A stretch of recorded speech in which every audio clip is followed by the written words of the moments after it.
Praise the Lord. ஆண்டவராகிய இயேசு கிறிஸ்துவின் நாமத்தினாலும் தேவனுடைய கரம் ஊழியத்தின் சார்பாக உங்களை வாழ்த்தி வரவேற்றுக் கொள்வதில் மிக்க மகிழ்ச்சி அடைகிறேன்.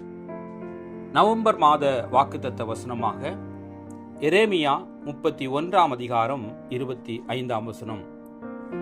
நான் விடாய்த்த ஆத்துமாவை சம்பூரணமடைய பண்ணி தொய்ந்த எல்லா ஆத்துமாவையும் நிரப்புவேன் என்று கர்த்தராகிய இயேசு கிறிஸ்து உங்களையும் என்னையும் பார்த்து சொல்கிறார்.